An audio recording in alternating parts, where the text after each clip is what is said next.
This latest story reading is brought to you by Wumbo.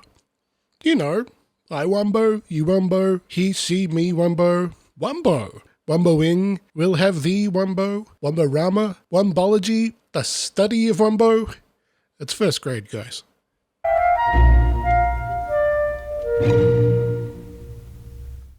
Poetry, perhaps in motion. This is a video, although the pages are static. I've been sick for like a week, so I haven't done nothing, but I want to see what this monkey is up to, man. There are shenanigans to be had, and I wish to be party to them. It is a humorous tale, it is in verse, so it is indeed poetry. This was published in 1850. It's another one of them children's book collections from the Library of the University of California, Los Angeles. Los Angeles? One or the other. There's some words there, but they're sideways, and I don't want to try to read them. Read them at your own accord. I'm sure they say all the things they do say all the things, most of the things I just said. Forgive me if I swallow most of my words. I haven't really been doing a whole lot of talking for an entire week.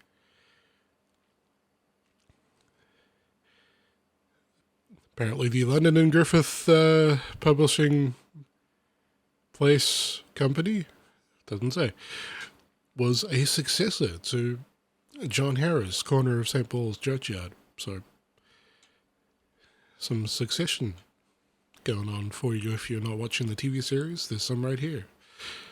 The Monkey's Frolic. Wow, they're already making me doubt them from the first page. Our tale is a true one from which may be taught a maxim for youth with utility fraught. If terrors assail you, examine the cause, and all will be well, for by nature's laws, nor goblins nor spectres on earth have a station. These phantoms are all of ideal creation. The Monkey's Frolic, let's begin. And let's see what shenanigans this monkey finds it. Did I say shenanigans twice? Rigmarole. I hope that didn't pick up. Well, that's what you get.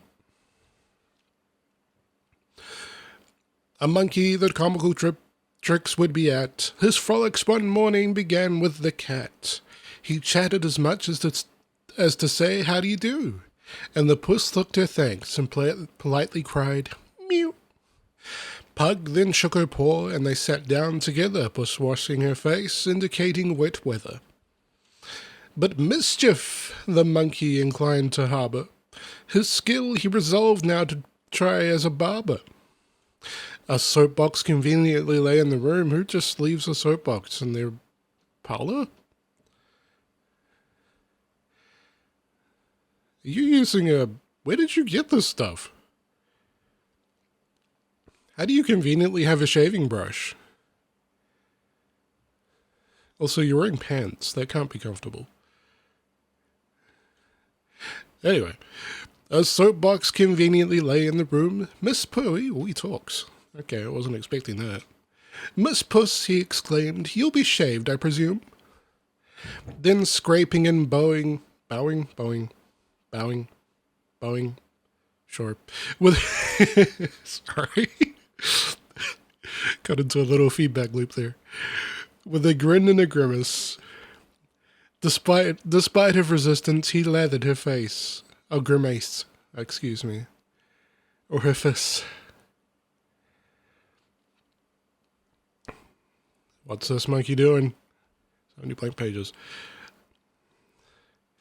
Now Pug could not find either razor nor knife. Sorry, I've been listening to Justin Robert Young a lot, and he has a curious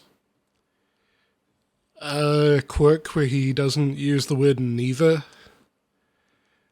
He uses either instead for both, and I think it's kind of wormed its way into my skull. Go listen to Politics. and the new season of Know It a Little More with Tom Merritt, if you dare. Both can be found wherever good podcasts, well, wherever all podcasts are these days, good or bad.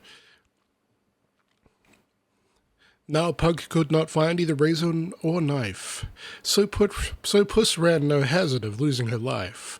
Yet razor or knife, though they could not be had, Pug found what terrified Cat thought as bad, a knife made of ivory and used to cut paper, with which barber Pug now proceeded to scrape her. So is Pug the monkey? I'm not clear on this. It's still him. Like, I think of Pug as a dog, but I suppose Pug is the monkey. Just noticed the little frills at the end of his trousers, and I'm trying to... Let me go back a little. Is he... I can't tell. Oh, no, he's not wearing shoes. No, he's barefoot. Okay. Bare hand, I guess. But Puss on a sudden deserted her station, disliking, no wonder, the strange operation, and ran around the room without means of escaping, while Pug, still determined to give her a scraping, pursued and regardless of struggle or prayer, fast bound her at last to the back of a chair. Jesus. Pug, come on. Don't tie up a cat. They wish for their freedom. They don't need this shit. Gotta cut down on the swearing. Yeah. No, that's all I got. Alright. Page 6. Don't know why I'm pointing that out. What do you think of all this, lady?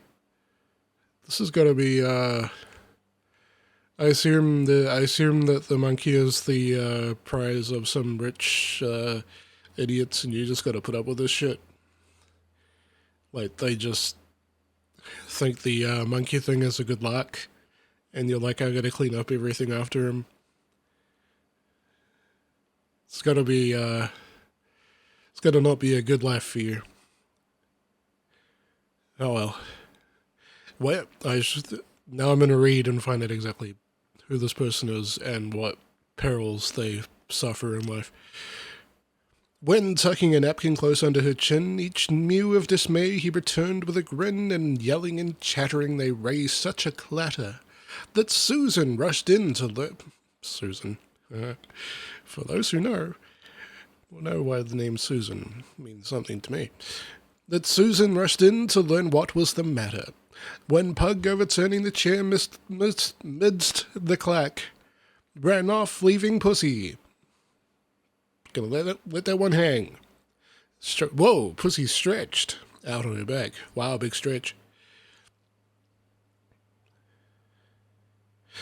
The sight was to Susan so curious that fast as she ran out and in to tell mistress and master, who presumably will excuse their way out of this one. But when they came up, neither Puss nor the shaver was there to account for improper behaviour, for Pug had contrived, amid Susan's alarms, to reach the housetop with Miss Puss in his arms. Now, fearing that Pug or Miss Puss might be maimed, go fetch a ladder, the master exclaimed, and bring them down quickly, with both barber and cat. Oh, thought the monkey, I shan't suffer that. The ladder was climbed by a servant so valiant, but Pug with loose tiles soon repulsed the assailant. Those words rhyme about as well as W. Scottus won in a Jackbox game. That's a joke for me and me alone. Against all manoeuvre apparently proof, I'm going to pretend I understand what that meant. Pug chatted and paced to and fro on the roof, and fondled the cat, and next, pitying her case, he wiped with the napkin the suds from her face. I thought there were none. I thought this was all him playing pretend. I guess, I don't know. Let's just read a book. As nurse would a child, he then held her out so, while all the spectators kept laughing below. That owl is barely there. Is that an owl? That owl is barely there. The other owls are not what they seem. I've been told this. Now seeing him thus to good humour inclined, they thought he might prove more pacific, Jesus Christ, of mind. I got a kind of a blind tongue, I guess, for the word order and some, I can't even think now what, it might have been War of the Worlds, something from the 19th century, where the word order is all like, as the machine stops, where the word order is all over the place, because it's being prosaic, because it's a book, because, but it's very difficult to read that just out loud. Don't do it. Don't try. Unless you do. Unless it's what you do for a living. Then go for it. What do I care? I'm just some schmuck on the internet.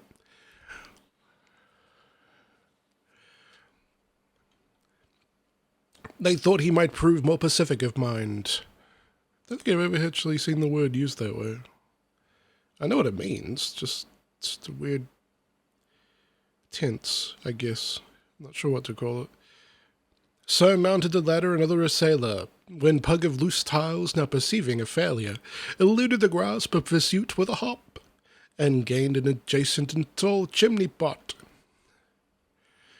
It chanced that the vent of this same chimney led direct to a chamber confined to his bed, where lay an old gentleman with the gout. Oh no! And wishing some bad fate might thence drag him out. Why would you want that? Would you not just want to lay in bed with the gout there until it's gone? I was going to try and make a portmanteau of gone and gout, but that's just gout. No, either way I do it, it's just gout.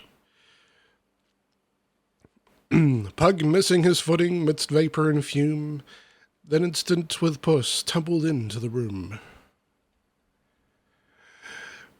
Grimed over with soot, they kicked up such a rout, and capered the sick man's apartment about, and chatted and squalled in a manner so hideous, like young imps of darkness, that not to be tedious.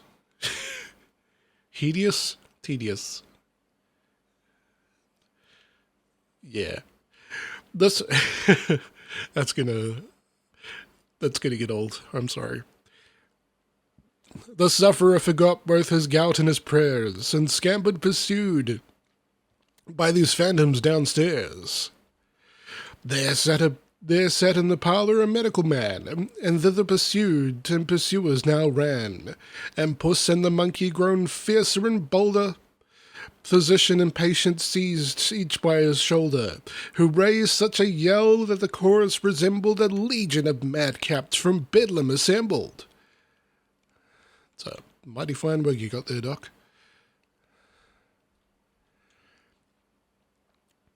The tumult each wonder struck inmate alarmed. At length on a citizen they ventured well armed, entering the scene of dismay and despair, when lo! No invaders of quiet were there, but doctor and patient lay stretched on the floor, wow, big stretch, not wotting of terror, a forthcoming cure.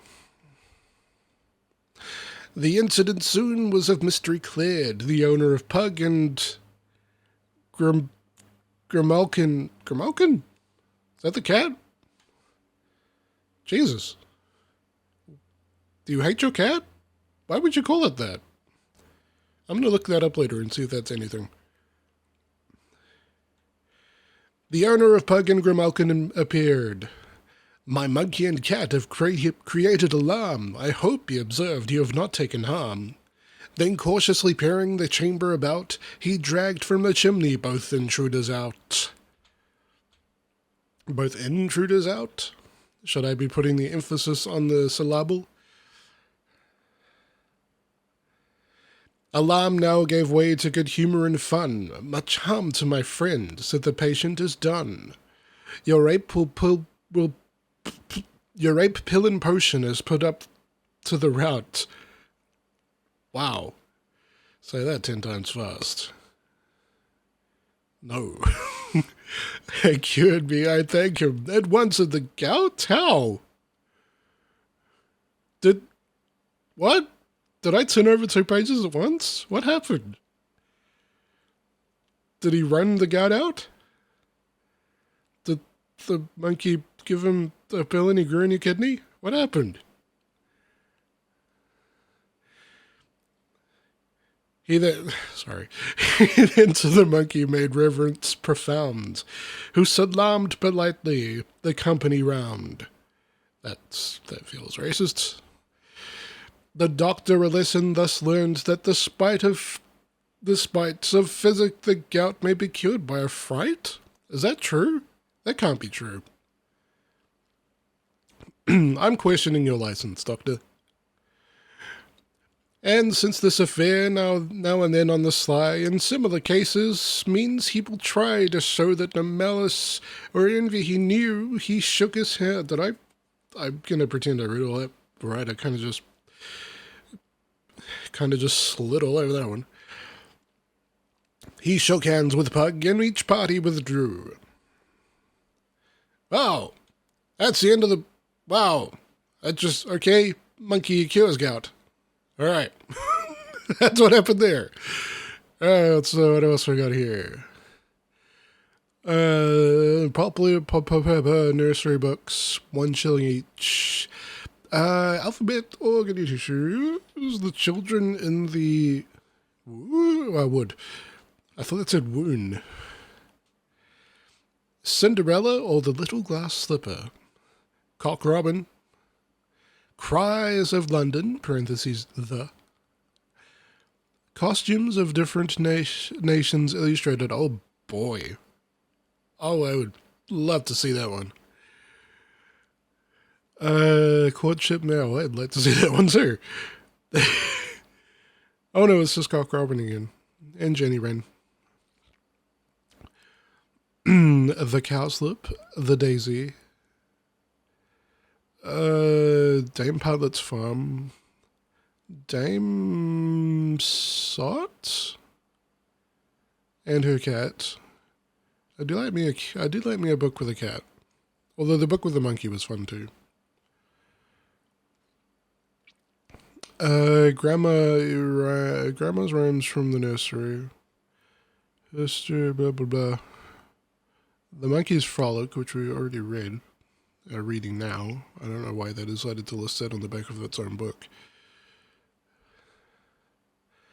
Sorry, I skipped over some. You can read these on your own. I don't need to list all of these. What else we got here? Old Women and Her... don't know what that says. The Peacock at Home with the Butterfly's Ball. Portraits and characters of the King of England. Ooh. Bet that's full of propaganda. Peter Piper's Practice Principles of Plain and Perfect Pronunciation. No. No, I don't even want to look at that one. The Prince of Wales Primer. He's king now. I'm sure it's the same Prince of Wales from 100 years ago, 200 years ago. Could only be. They live long, those royals. Puss in Boots.